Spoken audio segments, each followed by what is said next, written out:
Bien, entonces, partiendo de del conocimiento o de lo que habíamos visto, que habíamos tratado en relación a batímetro, vamos a estudiar respecto de una variante de conexión, ¿no es cierto?, de ese batímetro, o sea, nuestro batímetro electrodinámico, para transformarlo, para convertirlo en barímetro. O sea, un instrumento que nos va a permitir la medición de la potencia reactiva.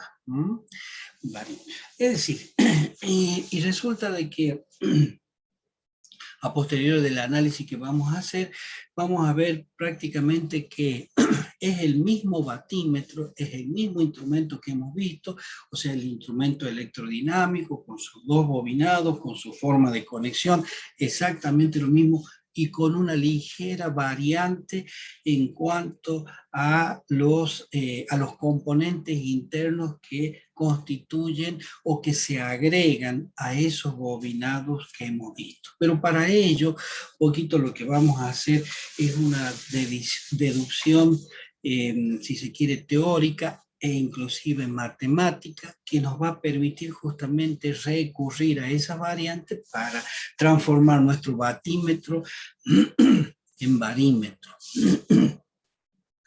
Resulta de que recurrimos a este gráfico vectorial, ¿no es cierto? A donde que de alguna manera es el que utilizábamos para explicitar que nuestro batímetro electrodinámico, conectado de la forma que lo hicimos, nos medía potencia activa. Entonces ahí partimos de eso. Es decir, ¿qué es lo que tenemos?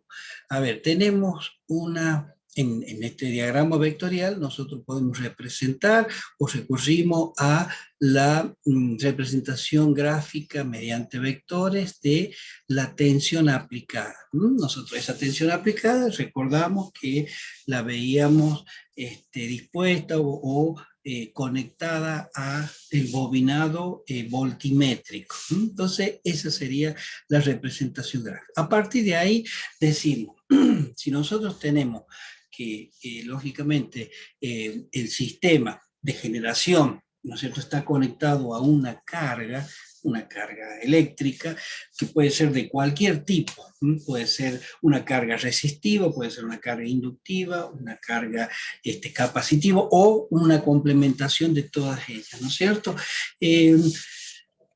Eso va a hacer ¿qué cosa? Y va a hacer que circule una determinada corriente.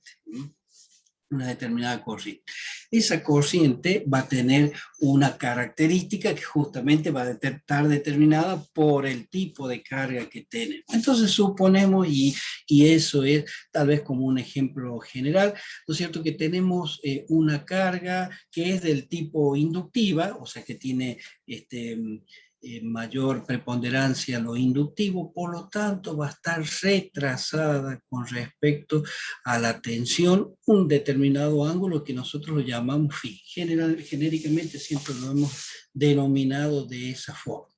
Y supongamos que esa corriente que reclama la carga tiene un módulo, si hablamos de una circunstancia vectorial, o tiene un valor que lo llamamos I sub S. Entonces tenemos nuestra tensión y tenemos nuestra corriente que circula por la carga. Pero sabemos también que por la característica de conexión, esa corriente que circula por la carga es la que circula por el bobinado amperométrico, ¿no es cierto? Por esa razón le hemos llamado justamente I sub S, porque es una corriente que circula por el bobinado en serie. Recordamos que había distintas formas de denominar a cada una de ellas, y por ejemplo una de ellas es corriente I sub S, que es por el bobinado serie, pero también lo llamamos a veces el bobinado fijo, ¿no es cierto? Que también de alguna manera es representa lo mismo, porque esas son las características en cuanto a la estructura del instrumento. Bien, como sabemos que cuando nosotros tenemos batímetro, ¿no es cierto? También tenemos la conexión del bobinado en derivación. Ese bobinado en derivación, ¿no es cierto?, va conectado en serie a una resistencia adicional. Eso ya también lo hemos hablado, lo hemos visto, y sabemos que esa resistencia tratamos de que sea lo más grande posible. En realidad, no es que nosotros lo hagamos, el instrumento ya lo tiene internamente, pero hablamos como que un poco nos compenetramos de lo que produce o lo que hace el fabricante y decimos que esa resistencia tiene un valor grande, lo más grande posible. ¿Por qué eso? Y bueno, de vuelta el concepto de que como tiene esa medición o esa circulación de corriente, tiene un carácter voltimétrico, o sea, como si representaría un voltímetro, y bueno, un voltímetro necesitamos que su resistencia sea lo más elevada posible. Por esa razón, entonces, hacemos que la resistencia de esa parte voltimétrica, o sea, de ese bobinado, o mejor dicho, de esa rama que incluye al bobinado voltimétrico, tiene conectada una resistencia en serie de valor muy grande. ¿Eso qué hace? Eso hace, y lo consideramos con un carácter ideal, ¿se acuerdan? Así como para demostrar la medición de potencia activa. Esa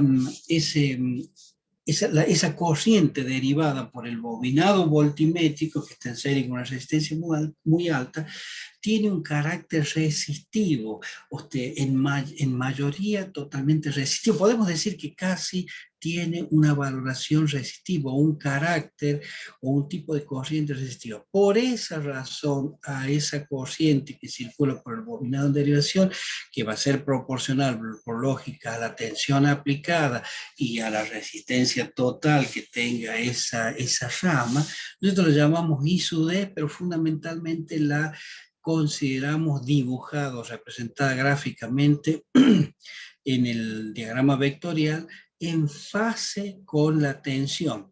Prácticamente la vemos sobre la misma línea, ¿no es cierto? En este caso está dibujada ligeramente desplazada, pero bueno, significa que está en fase, ¿no?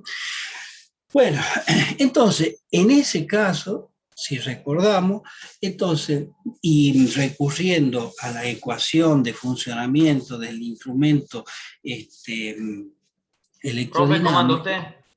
Disculpe que sí, lo corte. Sí, alguien, Gaitán. alguien habló. Sí, ¿cómo anda usted? Disculpe que lo frene así. ¿Cómo anda? Sí, bien, bien. Profe, una consulta, perdón que recién puedo conectar.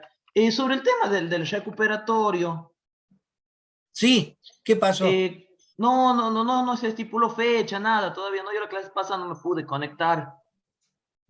Ah, bueno, bueno, la fecha era a consideración de ustedes porque habíamos quedado Sí, en que, bueno, que ustedes iban a determinar cuál era la fecha más adecuada, porque pues, si yo fijaba una fecha, lo más probable es que pueda interferir con la otra materia. Por esa razón me dice, bueno, avísenme de una fecha, una ajá. fecha adecuada, y bueno, y ahí... Dele, porque si no ya nos va a alcanzar con el segundo parcial, se nos junta todo. Y Así bueno, que sí, ya ese, vamos bueno, con... por eso es cuestión de ustedes. Ustedes tienen que decirme, yo no puedo, yo se la puedo tomar ya si quieren, o bueno, cualquier día, pero es cuestión de ustedes. Si ustedes quieren, yo mañana se la tomo. ¿Le parece? No, no tan rápido, no. Ah, bueno, entonces, Así que por dele entonces, esa profe. razón les sugiero o hemos sugerido o hemos planteado que ustedes se pongan de acuerdo entre los que tienen que rendir el recuperatorio y determinamos esa fecha. Dele, profe, dele. Entonces ya vamos a hablar con los chicos, así ya le pasamos una fecha, así no la... Sí, eso No, ya se los dije hace varias clases atrás, que ustedes me tienen que comunicar eso. Mientras tanto, yo estoy dando clases porque no puedo estar esperando, sigo dando claro, clases, claro. ¿no? Dele, Porque si no profe, los dele, tiempos dele. también me condicionan, ¿sí? Dele, profe, dele. Gracias, entonces ya vamos a coordinar y ya le vamos a pasar la fecha. Bueno, Gracias, profe. bueno, listo. Bueno, después de la intervención de su compañero, en cuanto a la fecha, seguimos con lo que estábamos hablando en cuanto a instrumentos, al barímetro. Decíamos de que nosotros teníamos bueno, empezamos un poquito recapitulamos todo, ¿no es cierto? Porque tal vez todos se hayan medio que le haya impactado la pregunta y hayan cambiado de, en cuanto a la mentalidad de lo que están recibiendo. ¿Qué es lo que teníamos? Teníamos la tensión representada gráficamente, la corriente que circula por un vector, representada gráficamente por un vector, y lo llamamos U. Tenemos la corriente que circula por el bobinado en serie, que es la misma que circula por la carga, y tenemos la corriente que circula por el bobinado en derivación, y que es consecuencia de los elementos que están conectados en esa rama. Digamos que dijimos o lo tomamos como, en el caso ideal, como una rama netamente resistiva, por eso estaba en fase, y supongamos que su módulo sea tal como el representado por el vector I sub D. Bueno, el ángulo de desfasaje entre las dos corrientes es phi, ¿no es cierto? Bueno, si nosotros recurríamos a la ecuación de funcionamiento del instrumento electrodinámico, nos decía que era el producto de las dos corrientes, o sea, había una constante que era constructiva, de carácter constructivo, el producto de las dos corrientes, o el módulo de las dos corrientes, y el coseno del ángulo, que formaban las dos corrientes. Es un ángulo, bueno, como vemos, un ángulo eléctrico. Bueno, eso ya ustedes lo tienen bien asumido y visto por electrotecnia, ¿no es cierto? Bueno, perfecto. Entonces, si nosotros planteamos esa situación, nos va a quedar que, bueno, la corriente I sub D va a ser proporcional a la tensión, la corriente I sub S es la corriente de carga, por eso nos daría la tensión, la corriente de carga y el coseno. Pero ¿qué resulta? Que ahora, y ahí está la variante. Entonces, esto es lo más importante de todo. Resulta que con esa corriente que teníamos antes, que era con esa corriente que teníamos I sub D, que producía o provocaba o tenía en relación con la corriente en serie en base al ángulo phi, ahora lo que vamos a hacer es que esa corriente I sub D se desplace 90 grados, en este caso en atraso, en relación a la posición que antes ocupaba. O sea, este vector I sub D, en lugar de tenerlo en el lugar donde está dibujado ahora, lo vamos a llevar a una ubicación desplazada 90 grados, en atraso. Y bueno, esa ubicación o ese nuevo vector lo llamamos I sub D'. Bueno, ¿qué resulta? Que si consideramos la ecuación, ¿no es cierto?, de funcionamiento del instrumento, que siempre va a ser la misma, el producto de las dos corrientes, o una de ellas era proporcional a la tensión y la otra a la corriente, pero ya el ángulo ya no va a ser el valor phi que teníamos antes, sino que va a ser ese ángulo beta que dibujamos o que aparece en el dibujo entre esas dos corrientes, es decir, la corriente por el bobinado serie y la nueva corriente que aparece por el bobinado en derivación, desplazada a los 90 grados. Ese ángulo beta, ¿a qué va a ser igual? Y va a ser igual justamente, fíjense, a 90 grados menos phi, por una cuestión simplemente de dibujo, de representación gráfica, ¿no es cierto? Una cuestión geométrica. Entonces, si nosotros en la ecuación tradicional de este instrumento, B por I por el coseno, ya no vamos a tener ese valor phi que teníamos antes, sino 90 grados menos phi. Ese es el valor que tiene ahora el ángulo, que sería ese ángulo beta, ¿no? Entonces, 90 grados menos phi. Bueno, entonces, eso es lo que estaría, digamos, afectando a nuestro instrumento para su desplazamiento angular, o su cuadro móvil para su desplazamiento angular.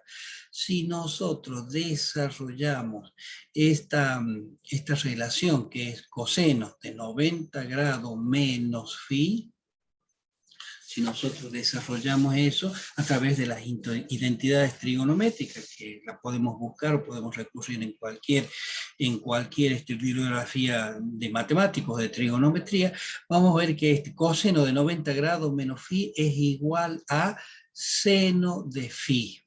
Bueno, no lo desarrollamos nosotros porque, bueno, no viene al caso, pero si ustedes si lo pueden comprobar recurriendo a eso.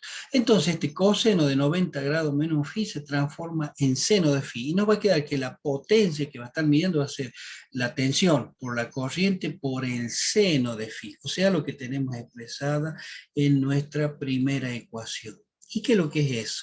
B por I por el seno de phi es la potencia reactiva, ¿no es cierto?, del sistema o del que entrega el generador a la carga o que consume la carga. Por lo tanto, haciendo una conexión del tipo batimétrica, pero con un batímetro al cual le hemos efectuado esa modificación, entonces en lugar de estar midiendo potencia activa, mide potencia reactiva. B por I por el seno de phi. B por I por el seno de phi. Entonces, eso es. Si nosotros concluimos, ¿qué decimos? ¿Qué es lo que es un barímetro? O sea, el instrumento para medir potencia reactiva. Es un batímetro, o sea, un medidor de potencia activa, al cual se le ha efectuado una variación angular en la corriente que circula por el bobinado voltimétrico. ¿No es cierto? Entonces, esa sería la conclusión un poco de lo que desarrollamos en esta diapositiva. ¿Cómo hacemos esa conexión para que produzca lo que estamos diciendo? Ese cambio de 90 grados, esa rotación de 90 grados de la corriente voltimétrica. Entonces, ¿cómo lo hacemos? A través de lo que se llama justamente conexión 90 grados. Entonces, ¿por qué se llama? Bueno, es lógico, ¿no es cierto? Porque produce desplazamiento de 90 grados, ¿no es cierto? En atraso. Bueno, ¿cómo se puede hacer eso? Hay dos maneras, ¿no es cierto? Una inductiva o una capacitiva. Simplemente comentamos esto y no la desarrollamos, o por lo menos no explicitamos ni siquiera con ecuaciones justificando lo que produce. Simplemente comentamos cómo es la conexión, una conexión inductiva o una conexión capacitiva, ¿no es cierto? Esa conexión inductiva, ¿cómo es? Bueno, es decir, lo que hacemos es que en el bobinado en derivación, únicamente en ese, no en el otro, ¿no es cierto? ¿Sí? Actuamos en eso. O sea, nosotros inclusive no tenemos que hacer nada, el instrumento ya viene así, eso lo hace el fabricante, ¿no es cierto? Entonces, ¿qué es lo que hace? Conecta en lo que es esa rama en derivación, ¿no es cierto?, para aportar la corriente del bobinado en derivación, en lugar de ser estrictamente un bobinado y una resistencia como teníamos antes, ahora le conectamos una resistencia, o sea, un inductor en paralelo con una resistencia pura y en serie con una resistencia, con una resistencia y un inductor, o sea, otro inductor ahí. Es decir, este tipo, o sea, en serie con el bobinado el bobinado voltimétrico, le aplicamos una conexión como la que vemos en el modelo circuital que tenemos ahí en la figura.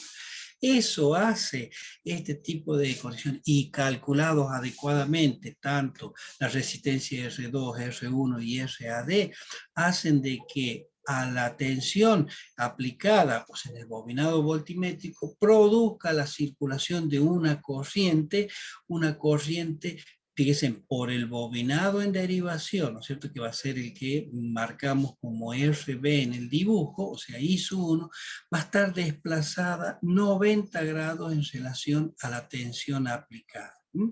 Y eso es lo que pretendíamos, o sea, tenemos la tensión aplicada U y la corriente por el bobinado esté desfasada 90 grados, o sea, I1. Esa es la que realmente nos interesa. Bueno, simplemente lo planteamos o lo presentamos de manera esquemática, como lo vemos en el diagrama vectorial, y el modelo circuital que de alguna manera se conecta, pero repito, solo al bobinado voltimétrico. Y eso produce justamente lo que necesitamos, ese desplazamiento 90 grados que hace que en lugar de medir potencia activa estemos midiendo potencia reactiva. Bueno, esa conexión inductiva también tiene una variante que es del carácter positivo, o sea, porque fijémonos, ¿por qué inductiva? Porque mayormente los elementos que estamos colocando en conexión con el bobinado son del tipo inductivo, resistencias e inductancia, L1 y LAD. Pero bueno, existe otra variante y es una conexión capacitiva. Bueno, es algo, produce algo similar, pero que en lugar de utilizar elementos inductivos, utiliza elementos capacitivos y de vuelta producen un desfasaje de 90 grados. En este caso ya simplemente lo conectamos o lo presentamos, inclusive ni siquiera el diagrama vectorial. Pero bueno, produce el mismo efecto que lo anterior. Esto simplemente a título de comentario porque es lo que lleva un batímetro electrodinámico para ser transformado en barímetro. Ahora, lo importante es reconocer, esto es de carácter informativo, ¿no es cierto? Porque lo importante, ¿qué es lo que debemos considerar? Que para medir la potencia reactiva, o sea, para utilizar un barímetro, ¿qué es lo que tenemos que hacer? Exactamente lo mismo que hacemos con un batímetro. Es decir, efectuar una conexión batimétrica o una conexión volt-amperométrica. Es decir, conectarlo en la misma forma que lo hacíamos con el batímetro. El barímetro se conecta de la misma forma que el batímetro, ¿no es cierto? Un bobinado en serie, un bobinado en paralelo.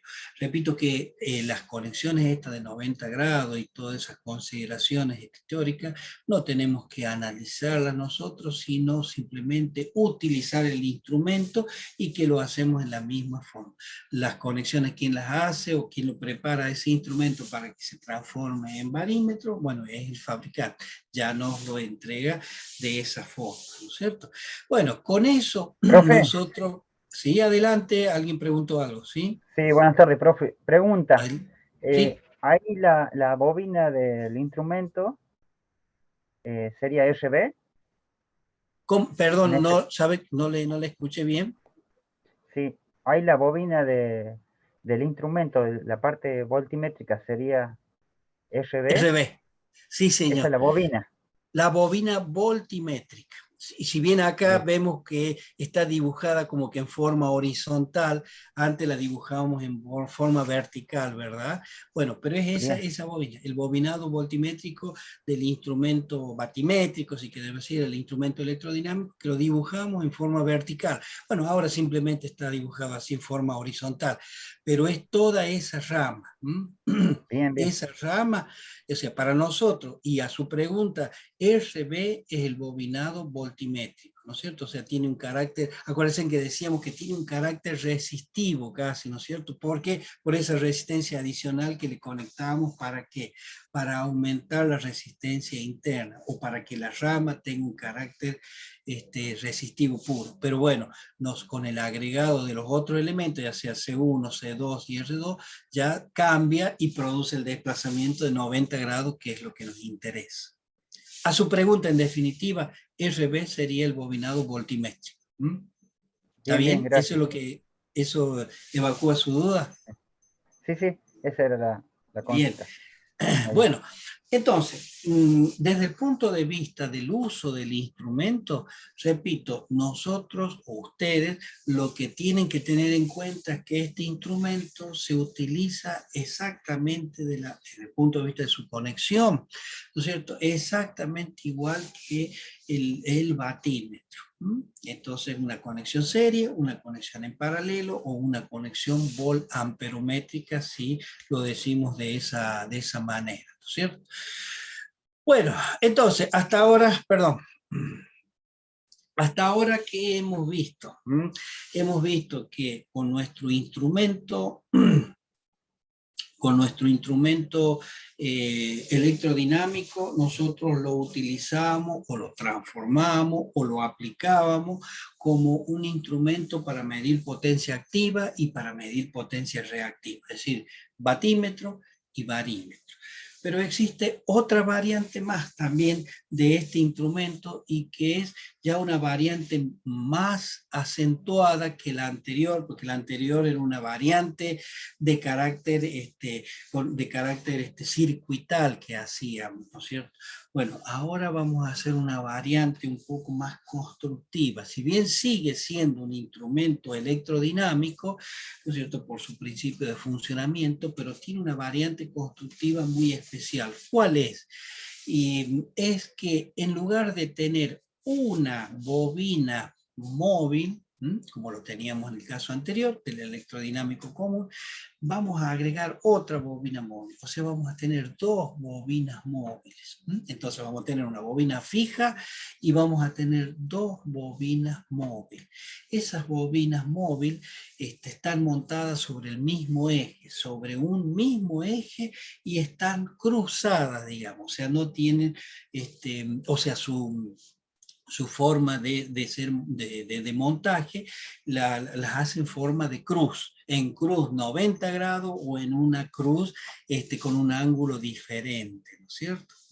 Entonces, fíjense, ese instrumento es el que se llama logómetro, una de las denominaciones, porque tiene varias denominaciones. Instrumento de bobinas cruzadas es otra denominación y justamente por el carácter constructivo que tiene. Pero también se llama instrumento diferencial o se llama cocientímetro o se llama instrumento de relación. Cualquiera de esas denominaciones, de estas cuatro denominaciones que mencionamos, sumada a la de bobinas cruzadas, podemos encontrar en las bibliografías que hacen referencia a este tipo de instrumentos. ¿Cuál es la característica importante o destacable de este instrumento? Es que tiene dos bobinas móviles, como dijimos. Y una situación muy especial. ¿Recuerdan ustedes que en todo instrumento, o lo que hemos visto hasta ahora, ¿no es cierto?, tenían esos resortes antagónicos, ¿no es cierto? ¿Qué es lo que hacían esos resortes antagónicos? Digamos, era una condición mecánica que le imprimían de alguna manera al eje y a todo el cuadro móvil el momento antagónico, perdón, no motor, el momento antagónico que se oponía al momento motor, ¿no es cierto? ¿Y para qué era eso? Para lograr un equilibrio que después me permitía detener después de haber desplazado un cierto ángulo, ¿no es cierto? De tener el movimiento de todo el cuadro móvil después de haber realizado todo un desplazamiento. Bueno, entonces, resulta de que en este tipo de instrumentos justamente se usa, tiene muelles, a ver, y no quiero decir antagonista porque en realidad no lo son, no tienen la función de antagonista, no tienen la función de oposición que antes le dábamos, le transmitíamos o queríamos lograr de ese elemento, del muelle. No tienen la función antagonista, o sea, son muelles tan blanditos, diríamos, ¿no es cierto?, si utilizamos una terminología muy común, o sea, son su constante antagónica es tan pequeña, prácticamente nula, que no insume una fuerza resistiva de oposición al momento motor. Es decir, tienen muelles, pero únicamente sirven para hacer la conexión de la corriente a los bobinados móviles. Es decir, los muelles que nosotros vamos a ver, que podemos ver en estos instrumentos, sirven únicamente para conexionar, no son de carácter antagonista. Entonces eso nos llama un poco la atención y nos dice, bueno, ¿qué es lo que pasa? Y bueno, este instrumento o la característica de este instrumento es que desactivada la corriente que incide sobre esos bobinados, no van a retornar como pasa en los otros instrumentos que hemos visto hasta ahora, no van a retornar a esa posición de cero que teníamos, esa posición de descanso, ¿no es cierto? O sea, posición inicial o posición de cero. No, simplemente van a quedar en el lugar donde ha indicado la última vez que ha tomado una medición. Esa es una característica muy importante o destacable. Los logómetros o instrumentos de esto de bobinas cruzadas, y después lo vamos a ver en su uso, al menos que después de realizar una medición no retornan a la posición de cero, sino que se quedan en esa posición. Y cuando ustedes recurren al laboratorio van a ver, por ejemplo, ahí el fasímetro y lo van a encontrar en cualquier posición ubicada. Y bueno, no es que esté dañado, no es que haya tenido un deterioro, no, simplemente se encuentra así. Cuando lo conectan, ahí se reconoce el valor angular que tiene que desplazarse y va a lo mejor obtiene otro valor de ángulo. Entonces esa es una característica destacable. Las denominaciones del diferencial, cocientímetro y de relación, ¿no es cierto?, tienen referencia al criterio funcional que utiliza en cuanto a su desplazamiento o a su giro angular, y lo vamos a justificar un poquito más adelante, ¿no es cierto? Por lo pronto lo conocemos como logómetro o como instrumento electrodinámico de bobinas cruzadas. Bueno, fíjense, esto sería si pudiésemos ver ese instrumento desde desarmado y desde adentro, su aspecto constructivo. ¿Qué es lo que tenemos? Y tenemos el bobinado fijo, o los bobinados fijos, ya sabemos por qué son dos por lo general, pero en realidad hace referencia a uno solo, y vemos que internamente el bobinado móvil ya deja de ser uno y ahora son dos bobinados, y vemos que tienen una configuración o una conformación en cuanto al eje, un montaje diríamos, en cuanto al eje en forma cruzada. Esa es la característica diferencial de este instrumento en relación al anterior, al clásico instrumento electrodinámico. Lo demás es todo lo mismo, o sea que vemos eje, vemos agujas, vemos los contrapesos, vemos los brazos y vemos, ¿qué cosa? Los muelles. Los muelles, repito, existen, están, pero no tienen un carácter funcional antagónico, sino que su función es simplemente la de conectar las bobinas que tenemos. Recordamos que esa era la característica importante del instrumento, por ejemplo, que lo traemos del instrumento de imán permanente bobina móvil, ¿no es cierto? Que nosotros tenemos que acercarle la corriente a ese bobinado móvil y lo hacemos a través de los muelles espirales. Bueno, si nosotros dibujamos con un aspecto físico, ¿no es cierto?, a estos elementos integrantes, a la parte eléctrica de estos elementos que integran el instrumento, ¿no es cierto?, vamos a ver, bueno, los dos bobinados que figuran acá dibujados en forma horizontal, que en realidad son las bobinas fijas, que en realidad es una bobina fija, pero que está segmentada o está dividida en dos. E internamente sería el bobinado móvil, que en este caso ya son dos bobinados. Son dos bobinados y que, bueno, van a producir cuando funcionan un desplazamiento angular, que yo lo caracterizo con la letra griega alfa, como siempre lo hemos hecho, y que la separación entre los bobinados lo caracterizo con la letra gamma, ¿no es cierto? Un poco como para diferenciar lo que vemos explicitado ahí, así geométricamente. Un ángulo gamma y vemos un ángulo alfa. El alfa es el desplazamiento angular que va a tener todo el cuadro móvil, y gamma es el desplazamiento o el desfasaje geométrico de estos dos bobinados. Estos dos bobinados que acá lo llamo 2A y 2B. Una cuestión de denominación simplemente. Bueno, las relaciones que digamos, marcan un poco el carácter funcional de este instrumento o el funcionamiento de este instrumento, así son similares o tienen el mismo criterio de de desarrollo que lo que hemos venido viendo hasta ahora. ¿Se acuerdan? Analizábamos la parte física, constructiva del instrumento, con sus caracteres dimensionales y sus parámetros físicos, y a partir de ahí, ¿qué decíamos? Producía una, ¿se acuerdan? Producía una fuerza, esa fuerza produce un momento, y ese momento es el que hace rotar el cuadro móvil. Bueno, acá va a ocurrir exactamente lo mismo. Simplemente la vamos a ir comentando a estas ecuaciones que nos van a reflejar de alguna manera que tiene un criterio de análisis similar al anterior, pero que no son exigibles para nada su entendimiento, su desarrollo, ni mucho menos su, digamos que van a ser pedidas en los exámenes, ¿no? Simplemente es para entendimiento, nada más de cómo funciona esto, ¿cierto? Bueno, fíjense que nosotros, y así como lo hemos visto en el instrumento de hierro móvil y lo hemos visto en el instrumento electrodinámico, se produce exactamente lo mismo.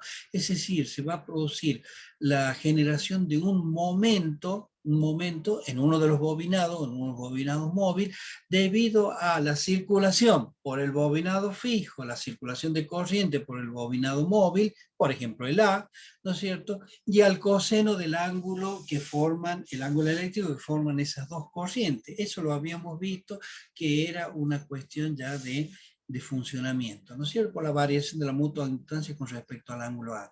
Ese momento A va a hacer que nuestro bobinado A tienda a girar en un determinado sentido.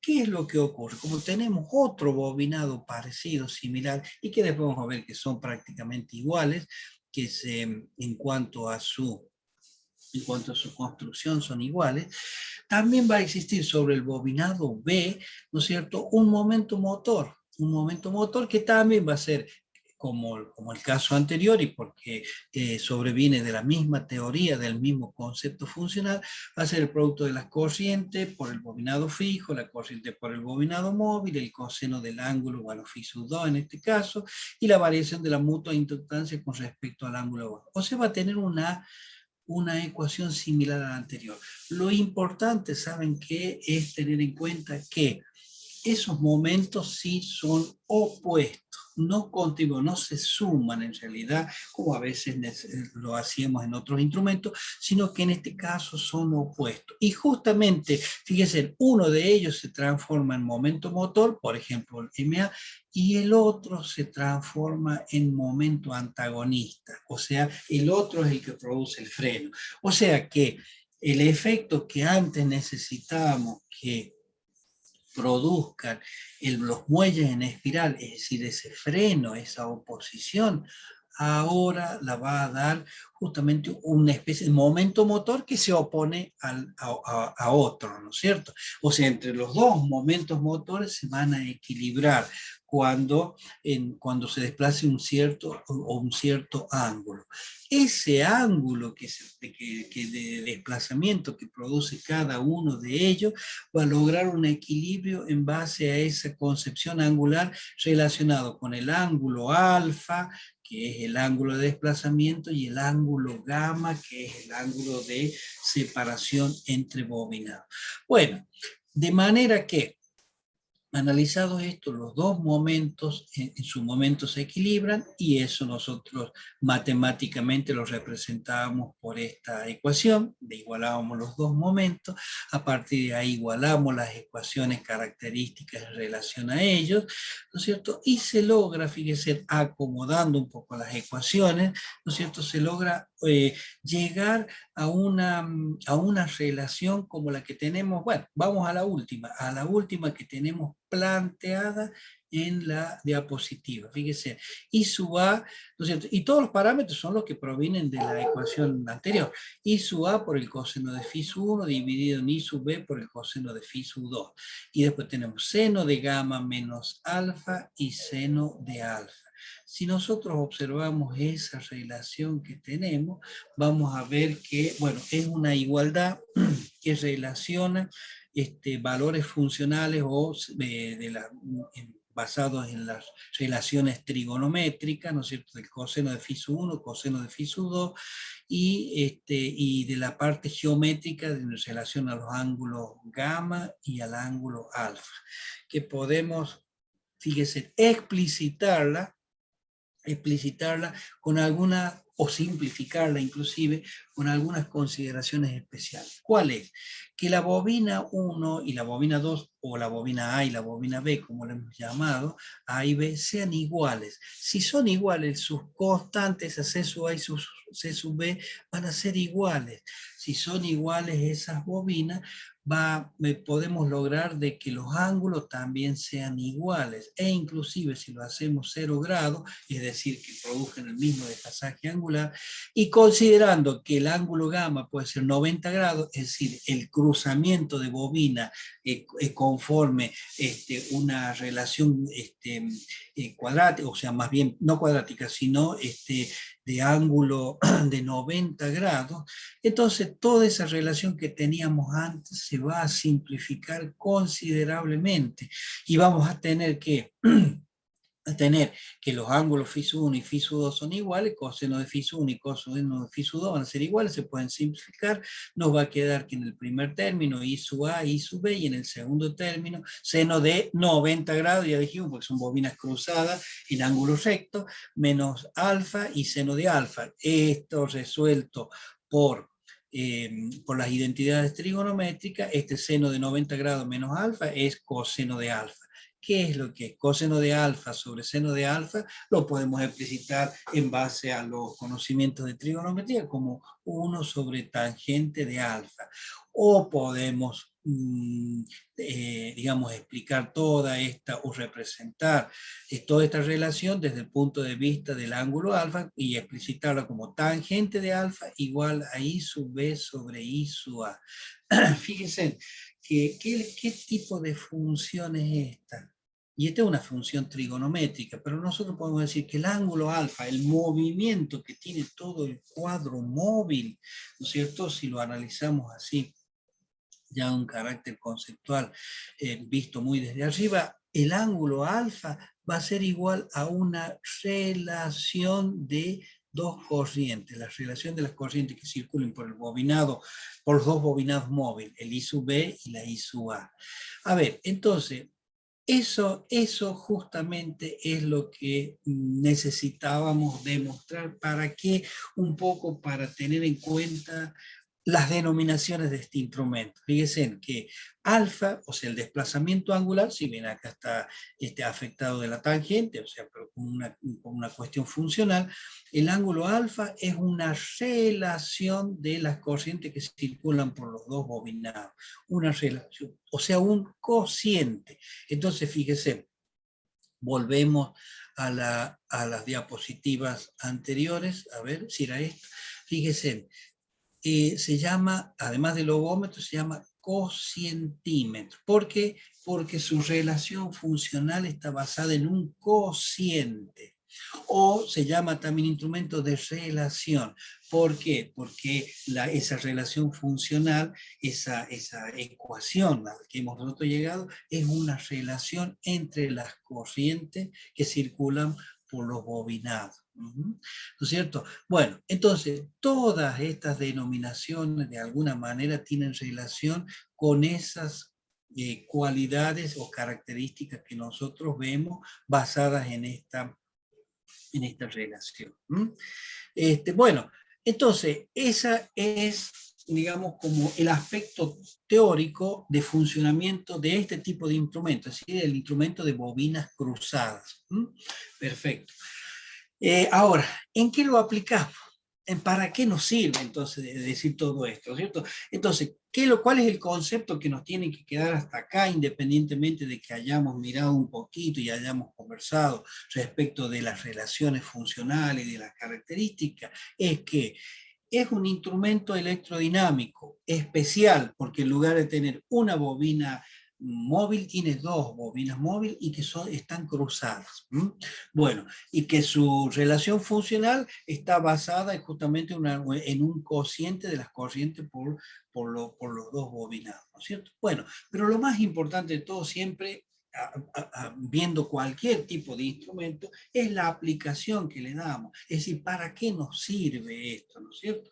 Bueno, justamente, este instrumento, ¿a dónde nosotros lo vamos a utilizar? ¿Cómo lo vamos a utilizar? Para construir un fasímetro electrodinámico. Por ejemplo, una de las aplicaciones, fasímetro electrodinámico. Es decir, el instrumento electrodinámico con bobinas cruzadas, pero para ser utilizado como fasímetro. ¿Qué es lo que sería un fasímetro? Y sería un instrumento que su movimiento, o sea, su ángulo alfa, tiene que ser proporcional a la fase. ¿Qué fase? ¿Qué fase diríamos? Y bueno, la fase o desfasaje, por ejemplo, entre tensión y corriente. Cuando tenemos un sistema eléctrico que es alimentado por un generador a una determinada carga, sabemos que en función de cómo sea la carga, ¿no es cierto?, de qué carácter eléctrico tenga esa carga, bueno, va a ser el desfasaje que va a existir entre tensión aplicada y la corriente circulante. Esa fase la caracterizamos con una valoración angular, ¿no es cierto? Es un ángulo eléctrico. Esa nomenclatura a veces aparece, o esa denominación aparece muchas veces en las bibliografías bueno, de sistemas eléctricos, ¿no es cierto? Un ángulo eléctrico, decimos. Bueno, en definitiva, eso se mide como una diferencia, o como un ángulo que es una diferencia de fase. En relación a las señales sinusoidales, que están desplazadas una con respecto a otra, y ese desplazamiento se valora en carácter de ángulo. Bueno, eso ustedes lo han visto y bastante bien, y lo han entendido en electrotecnia 2. Pero bueno, nosotros desde el punto de vista del instrumento, para medir ese desfasaje angular, ¿no es cierto?, utilizamos, bueno, como estábamos viendo, el instrumento de bobinas cruzadas, el electrodinámico de bobinas cruzadas, o el electrodinámico logométrico, como quisiéramos, o de relación, o cocientímetro. Con todas esas posibilidades. Pero bueno, ¿qué es lo que tiene? Y lo de siempre, lo que ya vimos, una bobina en serie que está dividida en dos, ya lo hemos visto también y lo hemos explicado, y ahora la bobina en paralelo, los bobinados en paralelo ya son dos, ¿no es cierto? El bobinado en derivación que teníamos antes, ya vemos que son dos, y la llamamos acá, o en el dibujo lo llama B1 y B2. Es el bobinado voltimétrico de derivación. Con conexiones especiales. A ver, ¿cuáles serían esas conexiones especiales? En uno de ellos, o sea, como vemos, se conectan en derivación, ¿no es cierto?, hasta este punto, y a partir de ahí los bobinados, uno de ellos, por ejemplo, el B1 va conectado a una resistencia pura, y a través de esa resistencia se conecta al neutro o al retorno. Y el otro bobinado, el B2, se conecta a inductores, a sistemas inductores, ¿no es cierto? Bueno, ¿qué es lo que va a pasar con esa situación? Al conectar de esa forma, ¿qué quiere decir? Que la corriente por el bobinado 1, en uno de los casos va a ser de carácter resistivo, y la corriente por el bobinado 2 va a ser de carácter inductivo. Y va a ser de carácter inductivo, ¿no es cierto? Entonces eso hace que las ecuaciones que teníamos antes se modifican ligeramente, y si consideramos que el desplazamiento angular entre los dos bobinados, o sea, el ángulo geométrico, es de 90 grados, como ya también lo habíamos dicho en el caso anterior que podía ser, resulta que las ecuaciones que planteamos para los dos momentos que existían, uno con respecto al bobinado 1 y para el bobinado 2, pueden simplificarse o reducirse a lo que nosotros planteamos en este caso, ¿no es cierto?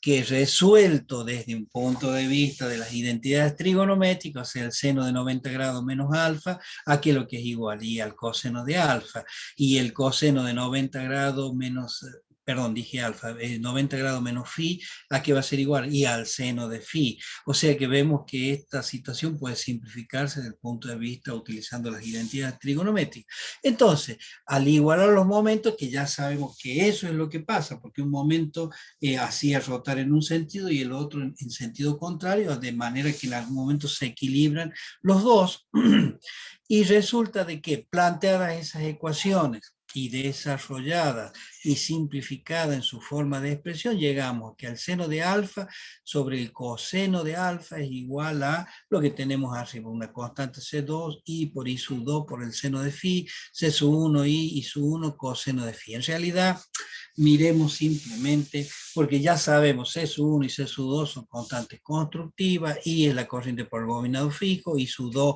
una de las corrientes por el bobinado móvil, y su 1 es la otra corriente por el bobinado móvil, y seno de phi y coseno de phi son, bueno, las funciones trigonométricas. Aquí va a ser igual, seno de alfa sobre coseno de alfa, que es igual a tangente del ángulo alfa. Y lo demás, si nosotros hacemos que C2 y C1, o sea que las dos bobinas sean exactamente iguales, va a ser C1 igual a C2 y por lo tanto pueden simplificarse. Lo mismo que las corrientes I, numerador y denominador. Y simplemente me va a quedar en el numerador I2 por el seno de phi y en el denominador I1 por el coseno de phi. Esto también a su vez, seno de phi sobre coseno de phi, también sabemos que es igual a tangente de phi. ¿Qué es lo que nos queda en definitiva? Dice que la tangente del ángulo alfa va a ser igual a una relación de corriente multiplicado por la tangente del ángulo phi.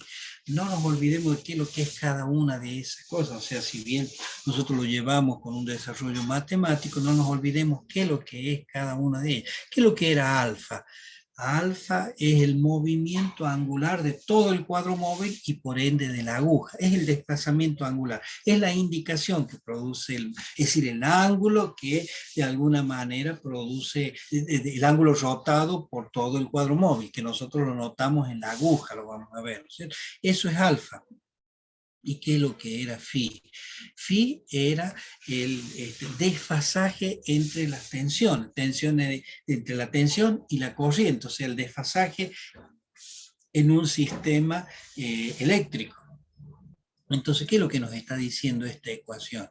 Nos dice de que el ángulo alfa, la variación del ángulo alfa, es proporcional o es igual a una constante multiplicado por el ángulo de fase. O dicho de otra forma, que el movimiento angular que produce todo el cuadro móvil es proporcional al desfasaje entre la tensión y la corriente. ¿Qué es lo que significa eso? Que el movimiento que ha producido la aguja va a ser proporcional al desfasaje entre tensión y corriente. Por esa razón, este instrumento, ¿qué me está midiendo? Cuando le aplicamos una conexión eléctrica como la que hemos visto ahí en el modelo circuital, ¿qué es lo que nos dice? Y que nosotros estamos midiendo el desfasaje angular entre tensión y corriente, o sea, el ángulo. Si nosotros miramos esta última ecuación explicitada al pie de la diapositiva, ¿qué tipo de relación matemática o de función matemática es? Y bueno, ¿se acuerdan la función matemática? Y igual a X, o sea, suponiendo que alfa sea Y, la Y, ¿no es cierto? Que utilizamos en análisis matemático, o la F de X, decíamos, la Y, ¿no es cierto? Y que X, en este caso, va a ser phi. Entonces tenemos la Y igual a X. ¿Qué relación o qué función matemática es? Y la función matemática identidad, decíamos, la función era una recta de una determinada pendiente, pendiente 1, podemos decir, sí, porque nosotros vemos que el coeficiente de esto es 1, ¿no es cierto? O una recta 45 grados, o la función lineal, como lo queramos reconocer o lo queremos recordar de lo visto en análisis matemático. Entonces, esto es una función lineal, una función lineal. Por lo tanto, ¿qué es lo que nos dice eso? Que el movimiento que tiene el cuadro móvil cuando conectamos para medir la fase nos determina un movimiento o una relación funcional lineal. Y eso que también nos trae como consecuencia que la escala de este tipo de instrumento, ¿no es cierto?, midiendo la fase o el desfasaje angular, es una escala lineal, ¿no es cierto? Bueno, y ahí la tenemos. Esa es nuestra escala. A ver, vemos en el dibujo superior, pero miremos la parte inferior. No es un juego de palabras, ¿no? La parte inferior de la escala representada en el dibujo de arriba, diríamos, en la parte superior. Si miramos eso, vamos a ver que con este instrumento, que tiene una escala de este tipo, estamos midiendo ángulos que van desde 0, 10, 20, 30, hasta llegar a 90 grados, por ejemplo, y que vemos que su variación, ¿no es cierto?, la variación de esa escala es lineal, justamente porque y por el tipo de función que describe el movimiento de la aguja, ¿no es cierto?, o la relación funcional que describe el movimiento de la aguja. Bueno, pero hay algo muy especial ahí que tenemos que tener en cuenta. Fíjense, cuando nosotros hablamos de sistemas eléctricos, y hablamos de, por ejemplo, de cargas eléctricas, decimos una corriente de carga y decimos una tensión aplicada. Y de acuerdo al tipo de carga que sea, y en ese sentido recordamos que sea capacitiva, que sea inductiva, que sea resistiva, siempre existía un ángulo, ¿no es cierto?, de desfasaje. Si es resistivo, ese ángulo es 0 grados. Si es inductivo puro, el 90 grados en atraso. Si es capacitivo puro, va a ser 90 grados en adelanto. Y si es una mezcla de todos esos elementos, bueno, va a depender de los valores que tengan cada uno de esos parámetros, ¿no es cierto? Pero eso produce un desfasaje angular. Pero nosotros ese desfasaje angular, cuando hablamos de los sistemas eléctricos, no los caracterizamos precisamente por el ángulo, o sea, no los mencionamos por ese ángulo, por esos ángulos expresados en la unidad de grado, sino que recurrimos a qué parámetro o a qué factor que es el que nosotros identificamos en los sistemas eléctricos, al coseno de ese ángulo, al coseno de phi, ¿no es cierto? El coseno de phi. ¿Y qué es lo que era el coseno de phi? Lo que nosotros habíamos estudiado, lo habíamos visto, ustedes lo han visto muy bien también el año pasado, es el factor de potencia, ¿se acuerdan?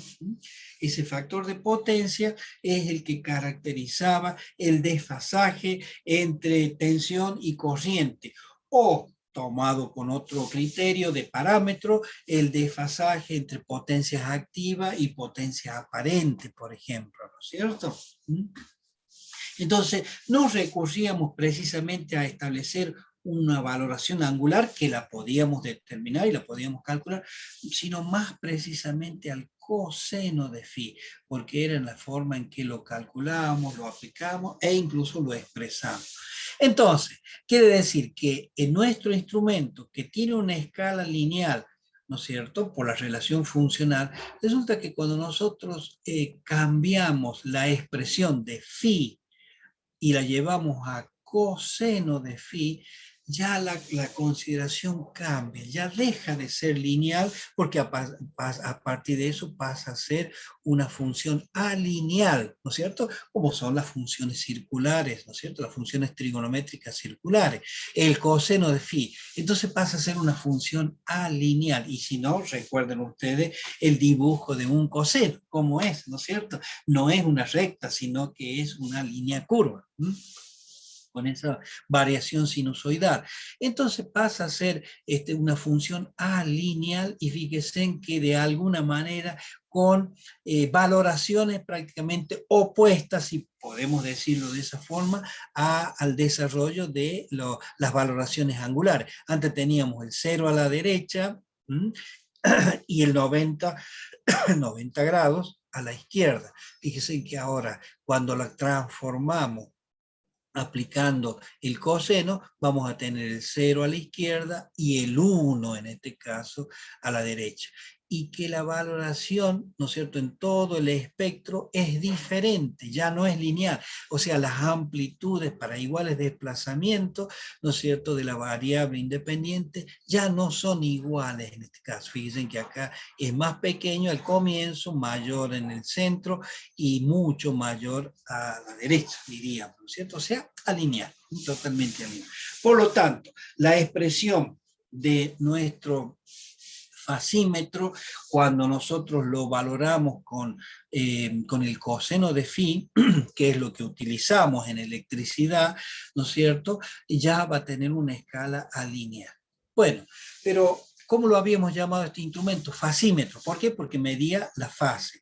Pero cuando lo expresamos como coseno de phi, ya deja un poco ese aleja, si bien sigue siendo un fasímetro, pero deja esa denominación y pasa a adoptar otra denominación que es como se conoce, que es el cofímetro, por el coseno de phi, lógicamente, ¿eh? Cofímetro. Entonces, cualquiera de las dos que ustedes utilicen está bien, ¿no es cierto? Pero más común es reconocerlo como cofímetro. Entonces, con este instrumento electrodinámico de bobinas cruzadas y con esas conexiones especiales, el fabricante nos entrega un instrumento que produce una medición proporcional al desfasaje angular entre tensión y corriente en un sistema eléctrico. Y se llama cofímetro, porque mide el coseno de phi. Bueno, esa es la característica importante. Ahora, desde el punto de vista del uso, y no nos olvidemos de eso, porque siempre tenemos que recurrir a la parte práctica, que es la que ustedes van a hacer también en los laboratorios. El cofímetro. ¿Cómo se conecta? Bueno, se conecta exactamente igual que un batímetro. O sea, tiene 4 puntos de conexión. Y ahí nosotros recurrimos o volvemos un poquito a esta gráfica simplemente. Fíjense que tiene un bobinado en serie, y al tener un bobinado en serie, o sea, al bobinado en serie, que tiene dos extremos, ¿no es cierto? Un inicio, un final, digamos, tiene dos puntos de conexión. Pero tenemos bobinados en derivación, que en este caso ya son dos, no es uno como antes, son dos, pero que están conectados prácticamente en paralelo, porque si nosotros vemos, tenemos una rama, la otra rama, que tienen puntos comunes al comienzo y al final, o sea, que están conectados en paralelo. Por lo tanto, de todos modos, tienen 2 puntos de conexión. A ver, conclusión, tenemos 2 puntos de conexión para el bobinado amperométrico y 2 puntos de conexión para el bobinado voltimétrico. O sea, de vuelta tenemos 4 puntos de conexión. Por lo tanto, es necesario que recurramos siempre a ese tipo de conexión bola amperométrica que habíamos visto antes, o sea, similar al batímetro, o una conexión, ¿cómo diríamos? Batimétrica o bola amperométrica. 4 puntos de conexión. Eso es lo importante. Entonces, ¿cómo se conecta un fasímetro? En la misma forma que se conecta un batímetro. ¿Cómo se conecta un batímetro? Y con un bobinado en serie y con otro en derivación. 4 puntos de conexión. Eso es lo importante que debemos reconocer en esto y desde el punto de vista del uso del instrumento. Bueno, siempre que haya alguna pregunta, me la Pregunta. Sí, adelante. De vuelta. En el caso de factores de potencia muy bajos, ¿comete más error que con un factor de potencia cerca del 1? Bueno, fíjense, nosotros tendríamos que recurrir, ¿no es cierto?, en cuanto a los errores, a los conceptos que tenemos tradicionalmente, ¿no es cierto? ¿Se acuerdan los conceptos de, a ver, perdón, ¿dónde estoy? Acá. Lo que nosotros reconocemos, ¿no es cierto? A ver, si nosotros lo vemos así, analizando desde el punto de vista de la escala. ¿Se acuerda cuándo se cometía más error? Siempre se comete más error cuando las mediciones o las marcaciones están más amontonadas, decimos, ¿no es cierto? A ver, ¿se acuerdan de la escala cuadrática? Decíamos que al principio estaban como que muy casi superpuestas ya las marcaciones y se iban utilizando un lenguaje muy común y como que se iban abriendo, se iban espaciando más hacia el final. ¿Y a dónde cometíamos más error? a donde tenemos las marcaciones más amontonadas. ¿Por qué? Porque hay mayor posibilidad de lograr imprecisiones en cuanto a la estimación que yo puedo hacer, ¿no es cierto? Fíjense, no es lo mismo una estimación, imaginemos acá, entre 0 y 0,1, ¿verdad?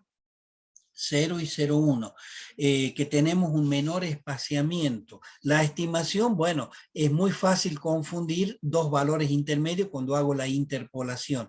Es más fácil cometer error en esta parte que al final, a donde tengo un mayor espaciamiento, entonces puedo tener una mayor apreciación de cuando hago la interpolación. Por lo tanto, ¿a dónde voy a cometer mayor error? Y en este sector, ¿no es cierto? Que, bueno, de acuerdo a cómo lo tomemos, cómo lo miremos, nosotros diríamos al comienzo de la escala, pensando en que el instrumento se desplaza desde el 0 hasta el 1, si la aguja indicador está acá, ¿no es cierto? Si lo consideramos de ahí. O sea, en esta parte, o sea, a la parte más de la izquierda, es donde nosotros podríamos cometer un mayor error. Pero ese mayor error está en la cuestión de apreciación, más que todo. ¿Sí? ¿Contesta eso su pregunta? ¿No es cierto? O sea, Bien, en sí, su parte perfecto, izquierda más que en la derecha, ¿sí? bien. Y tengo otra. A ver, vamos, vamos. El coseno phi, ahí, por ejemplo, sería como para medir una carga inductiva, ¿no es cierto?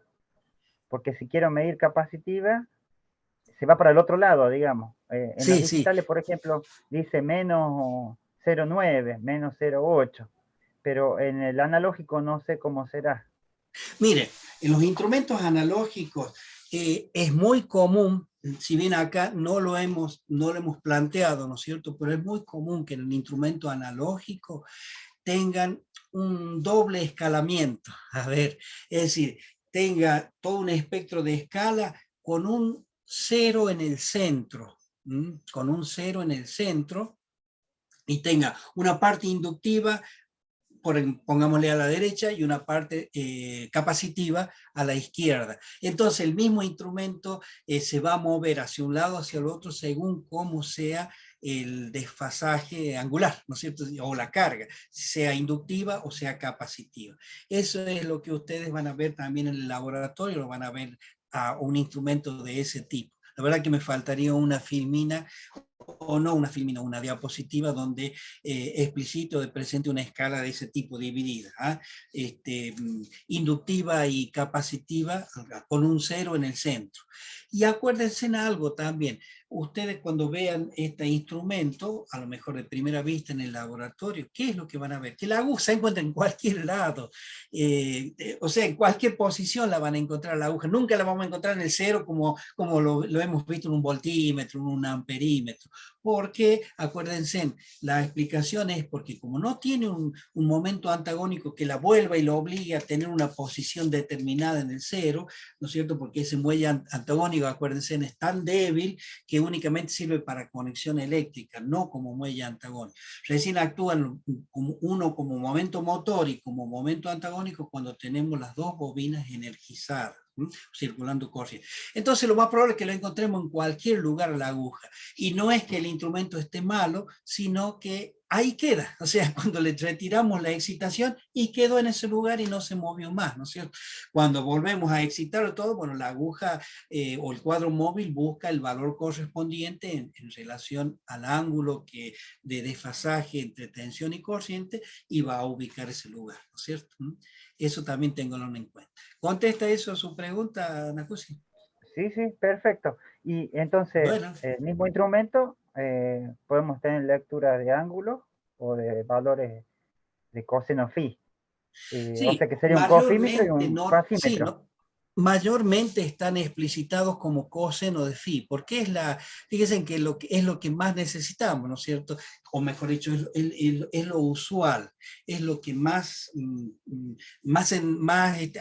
se hace referencia en los circuitos o en los sistemas eléctricos. ¿Cuál es el coseno de phi? ¿Cuál es el factor de potencia? Tanto 0,1, o sea 0, 0,1, 0,2, 0,8 o 0,9 o 1, ¿no es cierto?